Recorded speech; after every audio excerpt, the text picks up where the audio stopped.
जय हिंद दोस्तों। आज हम लोग देखने वाले फिगर ऑफ स्पीच। ये काफ़ी इंपॉर्टेंट और काफ़ी इजी चैप्टर होता है। कुछ सेलेक्टेड मतलब फिगर ऑफ स्पीच जो है बार बार एग्जाम के अंदर पूछा जाता है, तो हम लोग उसी को इस वीडियो के अंदर देखने वाले हैं कंसाइज वे में और काफ़ी शॉर्ट तरीके से हम लोग देखने वाले हैं। तो ध्यान से वीडियो को देखिएगा और वीडियो को शेयर जरूर कीजिएगा अगर आपको पसंद आता है। तो चलिए शुरू करते हैं। देखिए, सबसे पहला है एलिट्रेशन। एलिट्रेशन में क्या होगा कि कॉन्सोनेंट का रिपीटेशन होगा। जैसे यहाँ पर आर आर और ये देखिए आर, है ना। तो कॉन्सोनेंट का रिपीटेशन होगा, उससे एक मेलोडियस साउंड क्रिएट होगा, उसको हम लोग एलिट्रेशन कहेंगे। एलिट्रेशन किसको कहेंगे? कॉन्सोनेंट का साउंड, कॉन्सोनेंट का रिपीटेशन होगा जिससे एक मेलोडियस साउंड बनेगा। जैसे यहाँ पर देखिए, the red roses were wrapped in ribbon. तो रेड रोजेस को रैप किया गया रिबन में, तो इससे एक मेलोडियस सेंटेंस बन रहा है हमारा, और जिसके अंदर कॉन्सोनेंट का रिपीटेशन भी हो रहा है। तो इसको हम लोग एलिट्रेशन कहेंगे। ठीक। देखिए दूसरा, देखिए एंटीथेसिस। एंटीथेसिस के अंदर क्या हो रहा है कि इसके अंदर हम लोग अपोजिट वर्ड का इस्तेमाल करेंगे। सेंटेंस के अंदर अपोजिट वर्ड का इस्तेमाल करेंगे। जैसे कीप योर माउथ क्लोज, है ना, एंड योर आइज ओपन। तो देखिए ओपन और क्लोज ये दोनों एक दूसरे का क्या है? एंटोनिम्स है, उल्टा है, पर्यायवाची है। तो इन दोनों एक ही सेंटेंस के अंदर आएंगे, तो एंटीथेसिस उसको हम लोग कहेंगे। ओके। एपस्ट्रॉफी देखिए किसको कहते हैं? जो रियल लाइफ में रिस्पॉन्ड नहीं करते हैं, उन सब चीज़ों के बारे में जब वो बोलने लगे, उन सब रिलेटेड से एक सेंटेंस बनने लगे, तो उसी को ये कहते हैं। जैसे 7, you are my lucky number. अब 7 तो एक नंबर है, वो थोड़ी के ना कुछ बोल सकता है, पर हम लोग उसको एक लिविंग थिंग की तरह क्रिएट करके मान रहे हैं, है ना। रियल लाइफ में जो मतलब कि इन्वॉल्व नहीं हो सकते हैं, जो रिस्पॉन्स नहीं कर सकते हैं, उनको हम लोग रिस्पॉन्स करवा रहे हैं, है ना। तो ये इसके अंदर आता है, एपस्ट्रॉफिस के अंदर। ठीक है। इपीग्राम। अब देखिए इपीग्राम के अंदर क्या होता है कि इसके अंदर ह्यूमरस और रीति इंसाइटफुल, मतलब एक हम लोग मजाक या मतलब कि एक हंसीदार या कुछ इंटरेस्टिंग सा चीज़ हम लोग क्रिएट करते हैं, सेंटेंस को लिखते हैं उस तरीके से, है ना। मतलब ह्यूमनस मैनर्स में, एक मतलब मजाक के वे में, एक मतलब कि जिसके अंदर कोई इंटरेस्ट है पढ़ के। There is a no gain without pain. जैसे कि हम लोग बोलते हैं ना कि बिना मेहनत के सफलता नहीं मिलती है, वो सब क्या है? एपिग्राम है। ठीक है। अब देखिए यूफेमिस्ट के अंदर क्या होता है कि हम लोग इसके अंदर हम लोग एक ऑफेंसिव टर्म्स का इस्तेमाल करते हैं। बेसिकली जैसे देख सकते हैं, the family is now on the street, है ना। जो परिवार है वो सड़क पे आ चुका है। तो ये क्या है? इनडायरेक्ट वे में हम लोग परिवार की विलोचना कर रहे हैं, है ना। तो इसके अंदर उसके बारे में एक कठोर वर्ड हम लोग इस्तेमाल कर रहे हैं, पर उसको एक सॉफ्ट वे में इस्तेमाल किया जा रहा है ना। तो उसी को हम लोग इफेमिस्ट कहते हैं। मतलब किसी के बारे में हम लोग नेगेटिव चीज़ें बताएंगे, पर उसको एक पॉजिटिव वे में, है ना, उसको एकदम थोड़ा सा सॉफ्ट वे में, है ना, कि अरे तुम जानते हो उसके साथ तो बहुत बुरा हो गया, पर वो इस तरीके से वो कर रहा है कुछ काम अब। तो ये हम लोग क्या है, उसके बारे में हम इंफॉर्मेशन भी दे दिए, है ना, पर एक सॉफ्ट वे में, किसी को पता नहीं चला, है ना। एक ऐसा हो गया, तो ये चीज़ हम लोग नहीं बोल रहे हैं, पर हम लोग सॉफ्ट वे में बोल रहे हैं। ठीक है। तो एक फीलिंग जैसे आ जाएगा। देखिए, a period of negative growth has been forecasted. मतलब कि अब क्या है, उसका मतलब ज़िंदगी में नेगेटिव ग्रोथ होना चालू हो गया है, वही चीज़ है इफेमिस्ट। ठीक। अब देखिए हाइपरबोल। तो हाइपरबोल को हम कैसे याद करते थे कि हाइपरबोल मतलब बड़ा बड़ा बोल। इसके अंदर हम लोग बहुत बढ़ा चढ़ा के बात करेंगे, है ना। I have a million things to do this week, मतलब मेरे पास हजारों काम है। जैसे एक देखिए, I am so hungry I could eat an elephant, मतलब मैं इतना भूखा हूँ कि मैं एक हाथी को खा जाऊँ। ठीक है। तो देखिए हाइपरबोला में हम लोग बड़े बड़े बात बोलते हैं, ठीक ना। तो ये इस तरीके से है। आयरनी के अंदर क्या होगा, हम लोग अपोजिट वर्ड का इस्तेमाल करेंगे, कुछ जिसका मतलब कुछ और होगा, है ना। जैसे there argument where as clear as mud. मतलब कि मड साफ होता है, कोई कचरा है, कोई गंदगी है ना, कीचड़। अब कीचड़ तो गंदा होता है, पर हम लोग उसको क्या बोल रहे हैं कि एज क्लियर एज मड, मतलब कि वो हम लोग उसको ताना कस रहे हैं। तो ताना, आयरनी के अंदर क्या होता है? ताना कसा जाता है। ठीक है। अब लिट्यूस। लिट्यूस के अंदर हम लोग क्या करेंगे? नेगेटिव वर्ड बोलेंगे पॉजिटिव मैसेज देने के लिए। ठीक है। नेगेटिव वर्ड का इस्तेमाल करेंगे पॉजिटिव मैसेज देने के लिए नेगेटिव्स में। ठीक है। There are not unemployed, they are not unemployed, मतलब वो बेरोजगार नहीं है, इस तरीके से हम लोग यूज़ करेंगे। अब देखिए मेटाफर के अंदर क्या होगा कि हम लोग इसके अंदर करेंगे कंपेयर करेंगे। ठीक है। कंपेयर करेंगे क्या चीज़ का? आइडिया का, है ना, एक डिफरेंस मैनर में कंपेयर करेंगे। सी इज ना अर्ली बर्ड, मतलब कि इंसान का कंपेयर कर रहे हैं हम लोग चिड़िया के साथ। मतलब मेटाफर के अंदर क्या हो रहा है? कंपेरिजन हो रहा है। ठीक है। और जैसे आइज, आइज का कंपेयर कर रहा है सोल के साथ, है ना, कि आइज जो है वो विंडो है सोल का। They are eyes are the window to the soul. Soul आत्मा का क्या है? एक खिड़की है, आँख। तो इस तरीके से हम लोग कंपेयर करेंगे दो चीज़ों का।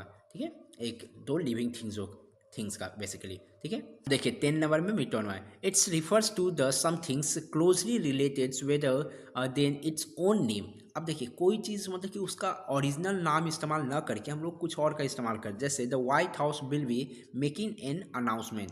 अब देखिए व्हाइट हाउस रियलिटी में कुछ बोल सकता है नहीं, वो तो बिल्डिंग है, पर व्हाइट हाउस क्या है, एक संसद भवन का हम लोग यहाँ बात कर रहे हैं ना, कि उसके अंदर के जो लोग हैं वो बात कर रहे हैं। तो इसके अंदर हम लोग क्या करते हैं कि एक नॉन लिविंग थिंग्स को हम लोग लिविंग की तरह ट्रीट किया जाता है, ठीक है। तो उसको हम लोग मिटॉन माई कहते हैं, ठीक है। नॉन लिविंग थिंग्स को लिविंग की तरह ट्रीट किया जाता है मिटॉन माई के अंदर, ठीक है। जैसे देख सकते हैं white house will make an announcement, white house क्या करेगा, अनाउंसमेंट करेगा, ठीक है ना, इसी तरीके का। ऑनमोटोफोसिया, ऑनमोटोफोसिया इसके अंदर क्या किया जाता है कि हम लोग कोई चीज़ है जैसे कि स्नेक है तो उसकी का ओरिजिनल आवाज़, मतलब कि जो लिविंग क्रिएचर्स हैं उनके जो ओरिजिनल या लिविंग या नॉन लिविंग थिंग्स हैं उनसे जो ओरिजिनल आवाज़ आता है उसके बारे में इसके अंदर लिखा रहेगा, ठीक है। तो वही ओरिजिनल साउंड इसके अंदर एक्चुअल साउंड रहेगा उसका, जैसे स्नेक हिस का साउंड देता है तो हिस यहाँ पर सेंटेंस में आपको मिलेगा, ठीक है। तो इस तरीके के सेंटेंस को ऑनमोटोफोसिया कहते हैं हम लोग, ठीक है। प्रोनाउंसिएशन थोड़ा सा अजीब है तो थोड़ा सा आप स्पेलिंग पे ध्यान रखिएगा, है ना। जैसे ये सेंटेंस में ऑप्शनल वे में आता है तो काफ़ी आसानी से हो जाएगा, ठीक है।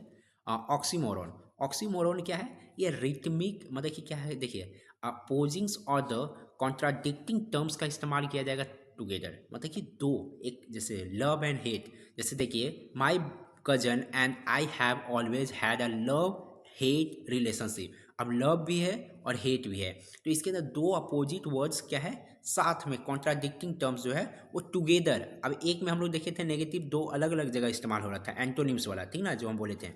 अब इसके अंदर क्या है कि साथ में इस्तेमाल होगा तो ऑक्सीमोरॉन हम लोग इसका कहेंगे, ठीक है। अब देखिए पैरा, इसके अंदर क्या होगा कि कर्नल्स ऑफ ट्रूथ, मतलब एक सच्चाई रहेगा जो कि छुपा हुआ रहेगा, है ना। मतलब कि जो स्टेटमेंट कॉन्ट्राडिक्टिंग स्टेटमेंट जो बोला जाएगा उसके अंदर एक सच्चाई छुपा रहेगा, जैसे this seems to be the beginning of the end, ये क्या है, अंत का शुरुआत है, ठीक ना। एक कॉन्ट्राडिक्टिंग स्टेटमेंट है, मतलब कि क्या बिगिनिंग भी बोल रहा है और एंड भी बोल रहा है ना।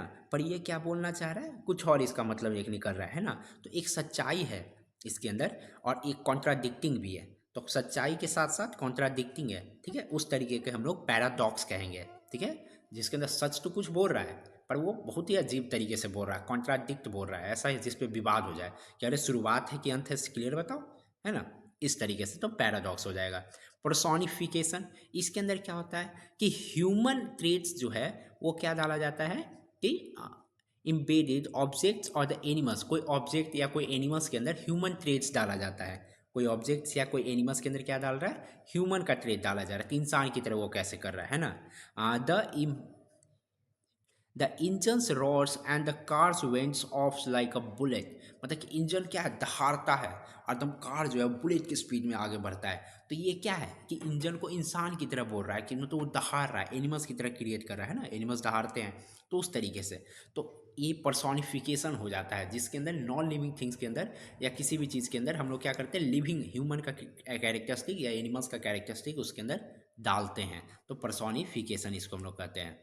अब देखिए पैलोनिज्म, अब देखिए इसके अंदर टू और more words to be convey an idea, दो या दो से ज़्यादा शब्द का इस्तेमाल करते हैं जो कि एक आइडिया को कन्वे करते हैं, जैसे pick it with your own hand, मतलब कि अब देखिए यहाँ पर ओन हैंड का जरूरत नहीं था, pick it with your hand, pick it with your hand, ऐसे हम लोग बोल सकते थे। पर योर ओन हैंड मतलब कि एक सिंपल सा बात बताने के लिए एक से ज़्यादा हम लोग वर्ड्स का इस्तेमाल करेंगे एक सेम ही आइडिया को कन्वे करने के लिए, ठीक है। टू और टू उससे ज़्यादा वर्ड्स का इस्तेमाल कर रहे होंगे हम लोग एक सिंपल सा आइडिया को दिखाने के लिए, ठीक है। तो उसको ये दिखाता है। अब देखिए प्यून, प्यून क्या कहता है कि एक ऐसा वर्ड्स होगा जिसका क्या है, मल्टीपल मीनिंग्स होगा, एक मीनिंग नहीं होगा, मल्टीपल्स मीनिंग होगा और डिफरेंस मीनिंग होगा, वो मतलब क्या होगा, ऑल टुगेदर, मतलब कि सबका मिला के एक अलग ही मतलब निकलेगा, ठीक है। जैसे never write with a broken pencil because it is pointless, मतलब क्या बोल रहा है कि कभी भी क्या है टूटे हुए पेंसिल से मत लिखो क्योंकि ये क्या है कि वो उसके अंदर पॉइंट नहीं होता है, उसके अंदर लिखने वाला पॉइंट नहीं होता है। पर इसका कहने का कुछ और मतलब है कि बेवकूफ़ लोगों से बात मत करो क्योंकि वो लोग आपके दिमाग ही खाएंगे, है ना। तो इस तरीके से प्यून हम लोग ये होता है। क्या है सिमली, अब सिमली क्या होता है, तो इसके अंदर लाइक एस और सो, लाइक एस सो, ये अगर सेंटेंस में आपको मिलता है तो उसको सिमली लगा दीजिए, लाइक एज सो, ये सिमिली के सेंटेंस होते हैं, ठीक ना। सिमिली सेंटेंस के अंदर लाइक एज सो अगर दिखें तो वो सिमिली होते हैं, ठीक। काफ़ी आसान है ये, सबसे आसान आई थिंक होगा ये। अब ये लास्ट एक देख लेते हैं।